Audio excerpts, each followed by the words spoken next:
हाम्रो यो ठुलो मोडा भएको घर चाहिँ अहिले यो स्टेजमा पुगेको छ है साथीहरू, हेर्न सक्नुहुन्छ। एकदमै राम्रो लुक्समा, एलिभेसन पनि एकदमै awesome, ठुलो एकदमै ह्युज साइजमा। फ्रन्ट नै हेर्नु न यस्तो लार्ज, तिनवटा घरको एलिभेसन एउटै घरको छ हेर्नु त साथीहरू।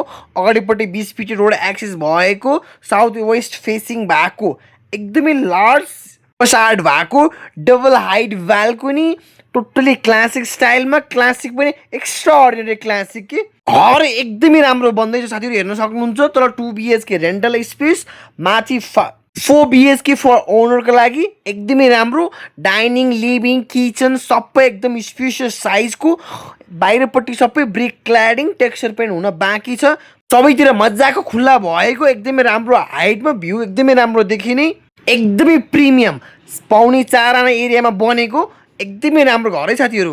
यदि तपाईँहरूलाई ब्याङ्किङ फेसिलिटी चाहियो भने त्यो पनि हामी एभाइलेबल गरि नै हाल्छौँ। स्क्रिनमा दिएको नम्बरमा कन्ट्याक्ट गरिहाल्नुहोस्।